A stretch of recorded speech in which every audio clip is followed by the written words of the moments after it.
You have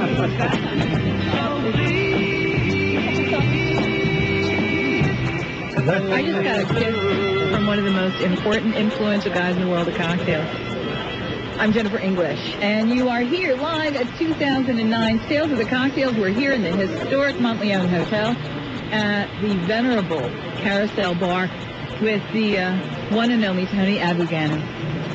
He is one of the people who is widely credited with respecting the craft, the artisanship, and the attention to detail that is at the core of mixology's new wave of interest, perfection, and craftsmanship in the influence of Dale DeGraff and in the influence of Tony Abuganim. We are all richer for the work that they've done and the influence that they've woken us up to appreciate.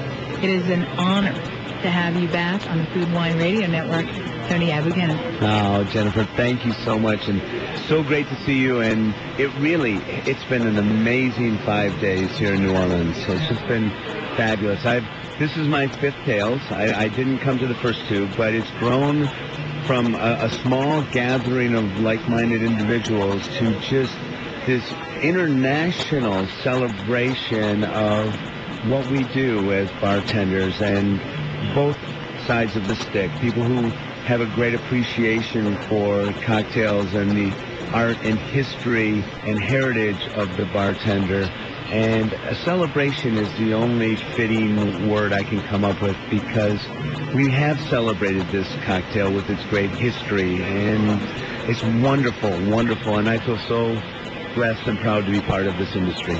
One of the things that is particularly important to note in the seventh version of Tales of the Cocktails, that the people like you who have taken time to teach young mixologists and to take the time to be mentors and to really bring people along outside the construct of the sort of formal apprenticeship culture, that you've really done a lot with the teaching that you do, with the programs that you do. You were, in fact, a leader. And what happens when someone leads is that oftentimes people will follow. Where this has come in 5 years, you had a handful of disciples at the beginning. You look behind you now, it's going to be like one of those Verizon commercials where you see this like sea of people, like, where did you all come from?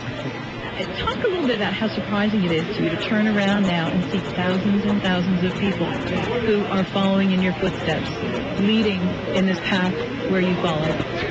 You are the kindest person in the world, Jennifer, and if even a small portion of that if you say true, it's true. I feel very blessed and honored. I think I was just very fortunate to do what I love to do and realize that it's not a part-time job. It's not just something to do while I'm waiting for my acting career to take off, but it is a great, honorable profession, a craft, that I was in the right place, right time, right message, and I was just doing what I love to do and wanted to be the best that I could be at a time where we didn't have this community. You couldn't have had this event 5 years ago like we did today. I was at the bartender's brunch or breakfast last night, and I looked around and I just saw 600 bartenders having a great time, sharing the same message.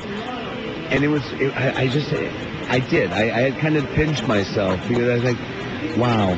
It's come so far. It's come so far. And as you said, if I have had a small part to do with it, that makes me very, very proud. The great thing is, for every one of the 600 that were there last night, they'll go home and there'll be 2 guys they work with, or 4 gals they work with, or 10 friends that they have who are like-minded.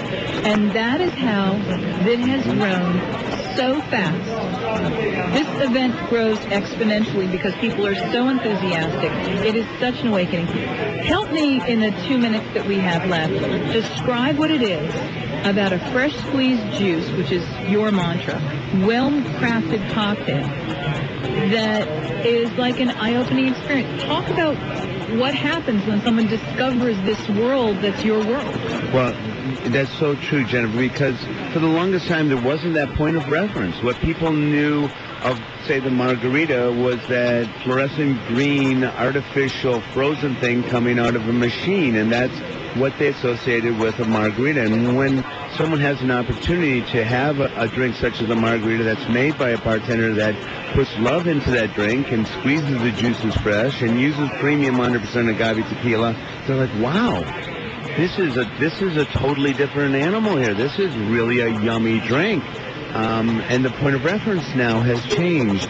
And as we've embraced that behind the bar, we share that gift with our guests, and they have this experience. It's not about going to a bar just to have a drink anymore. It's about going and having an experience. And the drink is a big part of that. So, like I said, if I had a little something to do with that, I'm very proud. But that is my mantra. In the words of my friend Armando Rosario, keep it simple, keep it fresh, and the smile. And before I let you go, last night, we have about 20 seconds left. Last night, the Helen David Lifetime Achievement Award, quickly, that was your cousin. Yes. And she was extremely influential in your world, Ann Aris. Talk a little bit about the award and last night's winner.